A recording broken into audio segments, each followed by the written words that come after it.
आज हम सीखेंगे टाइप ऑफ ब्रेविस लैटिस जो कितनी होती हैं आपकी 14 होती हैं, या फिर सेल पैरामीटर। इनको हम किस तरीके से याद कर सकते हैं, वो है आपका का, टो, एच, एम, टी, रे। ठीक है, ऐसे याद कर सकते हैं, यानी कि that is cubic, tetragonal, orthorhombic, hexagonal, monoclinic, triclinic, rhombohedral. तो अगर आपकी क्यूबिक यूनिट सेल है तो वहाँ जो आपके a equal b, v equal c. अगर एंगल की बात करें तो alpha equal beta equal gamma 90 degree होता है। टेट्रागोनल में a equal b not equal to c. यहाँ alpha equal beta equal gamma 90 degree होता है। ऑर्थोरोम्बिक की अगर बात की जाए तो a not equal to b not equal to C.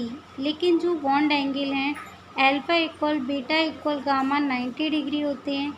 Monoclinic में a not equal to b, b not equal to c. Alpha equal gamma तो 90 डिग्री होगा, लेकिन जो आपका बीटा है वो क्या है 90 degree. Beta 90 degree not equal है और अल्फ़ा और गामा 90 डिग्री के इक्वल है। ट्राइक्लिनिक की अगर हम बात करते हैं तो यहाँ पे क्या है आपका, देखिए a not equal to v not equal to c, लेकिन alpha not equal to beta, beta not equal to gamma not equal to 90 degree. यानी कि अगर ट्राइक्लिनिक की बात करें तो यहाँ पर सबसे ज़्यादा अनसिमेट्री पाई जाती है, कोई भी एंगल 90 के बराबर नहीं होता। हेक्सागोनल में ए इक्वल भी होता है लेकिन बी नॉट इक्वल टू सी होता है।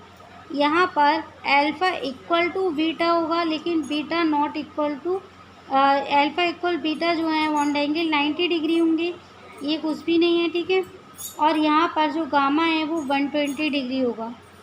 रोम्बोहेड्रल में a equal b equal c, यहाँ पे जो बॉन्ड एंगल है alpha equal beta equal gamma not equal to 90 degree होंगे। ठीक है, तो ये थी ओवरऑल किसके बारे में, that is type of Brevis lattice, जिसे सेल पैरामीटर भी कहते हैं, जो कितने होते हैं हमारे, दैट इज़ 14 होते हैं।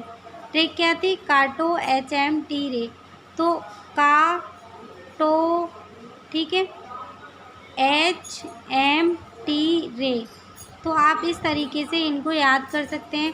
ये था ओवरऑल कि जो बॉन्ड एंगल हैं ब्रेविस लैटिस जो है आपकी 14, उसको हम किस तरीके से याद कर सकते हैं। Thanks for watching, see you next time. तब तक के लिए टाटा बाय बाय।